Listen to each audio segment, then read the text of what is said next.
I'm a young professional, 28 years old and living alone in my city apartment. I travel a lot for work, and when I get home I enjoy my quiet space.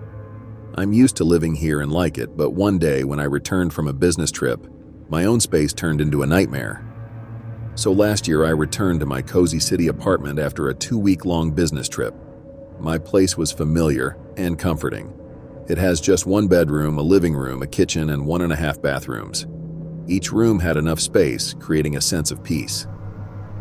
As I unpacked my things, I noticed a comforter lying in the corner of my bedroom. I had left in a rush and hadn't gotten around to washing it. The rest of my apartment was neat, but this little detail was out of place. While putting away my clothes, I thought I saw the blanket in the corner move. I dismissed it initially, convincing myself it was just my imagination or perhaps a draft. In this instance, my sense of logic and reasoning acted as my mentor.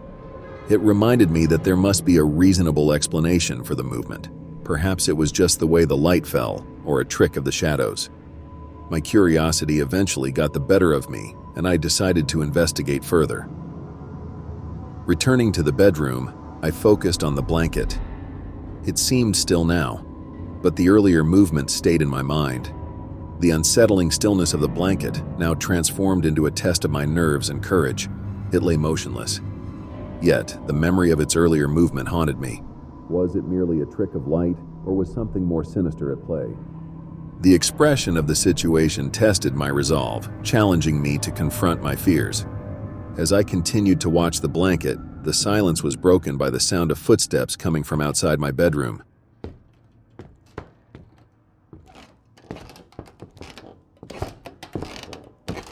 My heart raced, and a cold sweat broke out on my skin. I retreated to the bathroom, the only place I felt I could momentarily secure myself. I locked the door just in time as the footsteps stopped right outside. The doorknob rattled gently, then more insistently. I was trapped, my breathing short and shallow. The footsteps and the rattling doorknob became a cacophony of terror in the otherwise silent apartment. Then, the intruder started knocking on the door. I was scared stiff, unable to move or speak. A muffled sound came from the other side, but I couldn't make out the words due to the continuous knocking, like someone with mental issues. The knocks weren't loud or fast, but their steady rhythm only added to the fear. Eventually, the knock stopped. I heard footsteps retreating and the distant sound of the door slamming shut.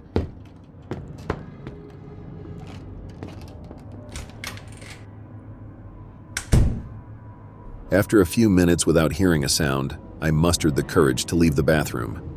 Right away, I locked the front door of my apartment and started to search every room, ensuring whoever or whatever caused the footsteps was gone.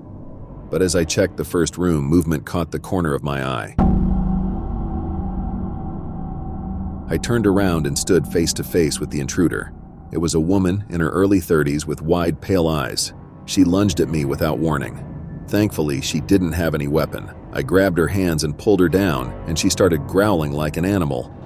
Then I recognized her. A year ago, I met her through Tinder. After 2 or 3 dates, I realized she wasn't mentally stable and ended things without explanation. She went berserk, stalking me relentlessly. I had blocked every form of contact and hadn't seen or heard from her in 8 months. I held her up and threw her out of the apartment, immediately calling the police to inform them of what happened and providing her personal details. They came quick but didn't find any signs that someone broke in or had been living in my place. Everything in my apartment was just as I left it, really clean. Later on, I decided to sue her. The court gave her a restraining order, so she can't contact me in any way. Since then, I haven't seen or heard from her and hope it stays that way.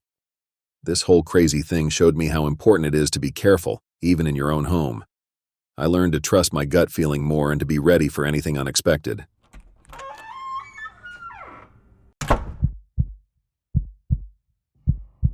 I was just 13, living the dream with the house all to myself for the weekend. My parents were away and it was like I had my own little kingdom.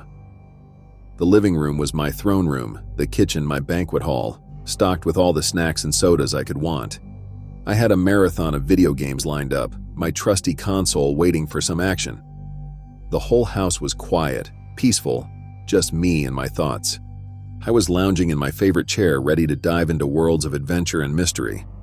It felt freeing, being alone, independent. It was like a sneak peek into adulthood. It was the perfect setup for a weekend of carefree gaming and indulging in my favorite pizza, pepperoni and extra cheese. But then something odd happened. I was deep into my game, right in the middle of an epic battle, when this weird rustling noise started up outside. It was subtle at first, almost like a whisper against the window. I paused my game, listening to the sound. I should mention that it was late, probably around midnight. So, my first thought was maybe a stray cat or a raccoon rummaging through the trash cans, a common enough occurrence in our quiet suburban neighborhood. But this sound was different. It was more deliberate, less natural. I muted the game. The sudden silence in the room made the noise more pronounced. It was coming from right outside, maybe the bushes or near the front porch. My heart started to beat a little faster, a mix of curiosity and a twinge of fear. There was no reason for anyone to be out there, especially at this hour. I tried to shrug it off, thinking maybe it was the wind or some animal. I didn't want to make a big deal out of it. Just me being paranoid, probably. Besides, this was my chance to prove I could handle being home alone, to show I was closer to adulthood than childhood.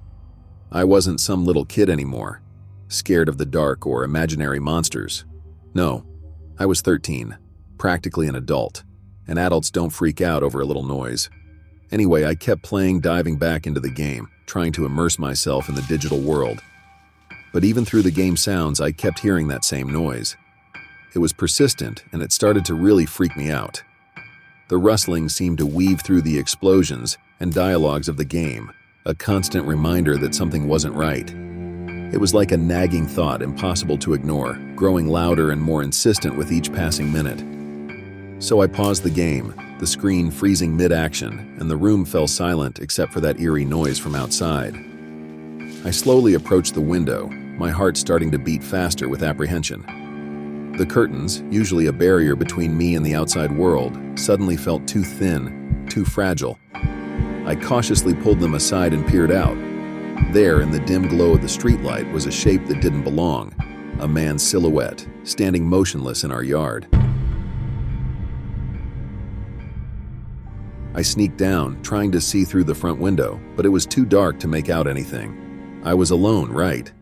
And I was torn between thinking I was overreacting and feeling like I should do something. I opened the door a crack, looking around, but there was nothing. Everything seemed quiet again. I stepped outside, taking a quick look around. The yard was empty, or so it seemed. I told myself it was all good, trying to calm my racing heart. I headed back inside, thinking I might just play some more games to distract myself. That was when my world turned upside down. I heard this noise, not the usual creaks and groans of the house, but something off, something more sinister. It was coming from my parents' room. I inched closer to their door, every fiber of my being screaming that something was terribly wrong. The door creaked open, and there it was, a figure just standing in the darkness. My breath caught in my throat. I was paralyzed, couldn't move, couldn't scream. My mind was racing, panic setting in. Then a man moved, taking a slow and deliberate step forward.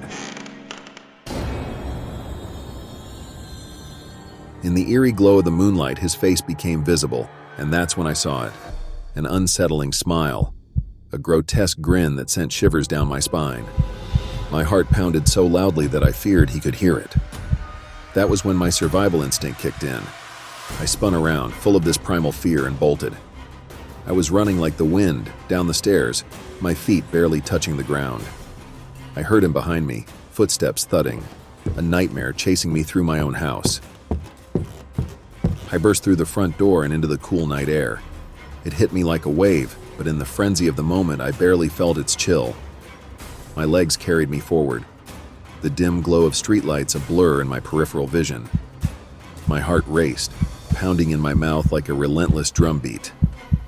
I didn't stop, couldn't stop, not until I had distanced myself by several blocks. As I ran, panic coursed through me, and I couldn't escape the feeling that I was being chased. The sound of footsteps echoed in my ears, a menacing rhythm of pursuit that added to my terror. I dared not to look back, fearing what I might see. Minutes felt like hours as I kept running. But then, mercifully, the sound of those footsteps faded into silence. I skidded to a stop, gasping for air, my heart still pounding. I fumbled with my phone, my trembling hands struggling to find a grip. Finally, I managed to dial 911, my voice trembling as I recounted what happened. The police arrived in what felt like an eternity. We went back to my house, a place that no longer felt like home. It was a crime scene now. They found him, that intruder, still lurking in my parents' room, as if he owned the place. Seeing him in handcuffs being led away by the cops, it was surreal, like a scene from a movie. But it was real, too real. The next day, with my parents back, the house felt different, tainted somehow. We cleaned up, but it was more than just the physical mess. It was the memories, the fear. Every little noise made me jump. I was constantly looking over my shoulder, expecting the worst. It was a slow journey back to feeling normal. Nights were the hardest. Every shadow was a reminder of that terror. But eventually I got through it, one day at a time, learning to trust the silence again, learning to feel safe in my own bed. That experience, though terrifying, became a part of who I am. It's a story of survival, of facing my deepest fears head-on. It taught me to be vigilant, to be brave, even when every instinct told me to run. It's a reminder of the night I stood up to danger, and the one place I always felt safest, my home.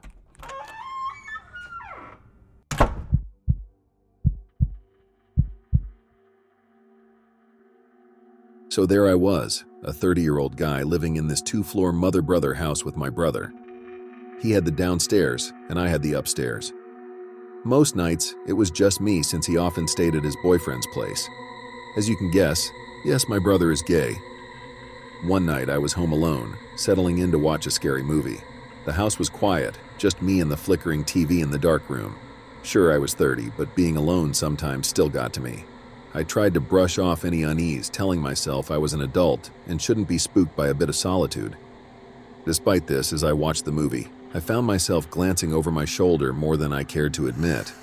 I don't really know why, but it felt like there was another presence in the room. After the movie, I went through my nighttime routine and headed to bed. Everything was dark, and soon after a few attempts, I was asleep. I don't know how long I was asleep, but I think about 2 hours later, something woke me up. At first, I wasn't sure why. Then I heard a voice downstairs. It sounded eerily like my brother, which was really strange because he wasn't supposed to be home. Confused and somewhat alarmed, I lay in bed for a few moments, trying to make sense of it. The voice was faint but distinct, carrying through the quiet house with a tone that was unmistakably his. With a mixture of grogginess and disorientation, I pushed myself out of bed and stood for a moment, gathering my bearings in the pitch-black hall. The house was enveloped in a silence that was only broken by the distant, muffled sound of what seemed to be my brother's voice. It had a strange quality to it, as if it were both near and far away at the same time. Cautiously, I moved towards the kitchen, my hands outstretched in the darkness, feeling for the familiar walls and furniture as guidance. Finally, my finger stumbled upon the light switch. With a hesitant flick, the kitchen was suddenly awash with light. But to my bewilderment, it was empty. There was no sign of my brother or anyone else. The room was as I had left it, with no indication that anyone had been there. I stood there, puzzled and unnerved, trying to make sense of what I had heard. The voice had been so clear, so real. Yet, the emptiness of the kitchen contradicted everything my ears had told me. It was a disconcerting feeling, being unable to trust my senses. I called out, "Is anyone there? Is that you?" My voice echoed slightly in the stillness, but there was no response. In the distance, almost as if in response to my call, I heard the voice again. It was a faint murmur, barely audible, yet unmistakably resembling my brother's. The sound seemed to be coming from another part of the house, possibly his bedroom. The uncertainty of the situation sent a chill down my spine. I stood frozen for a moment, contemplating my next move. the sound of that distant, familiar voice echoing in my mind. I checked his bedroom. It was empty. I called his name loudly again, but no one responded. Then, right after I yelled, I heard something drop to the floor in his bedroom. I rushed back up the stairs feeling like a scared child and locked myself in my room. Trying to call my brother, I got no response. I lay there wondering if I had hallucinated everything. I don't exactly know why I didn't call the cops. Looking back, I should have right away. I laid down in bed, my mind racing with a mix of fear and confusion, waiting for something else to happen, but the house remained silent. The eerie calm was unsettling, yet for some reason, despite the anxiety and the unanswered questions swirling in my head, sleep eventually overtook me. In the morning, I woke up to text from my brother asking why I'd called him so late. I asked if he had been home, and he said no, he was at his boyfriend's. I ventured downstairs to his bedroom to investigate the noise from the night before, but I found nothing amiss. Everything was as it should be, with no sign of what might have caused the sound. I was left bewildered, questioning whether I had imagined the whole incident. The clarity of my brother's voice and the sound in his room continued to haunt me, but I wanted to believe it was all in my head.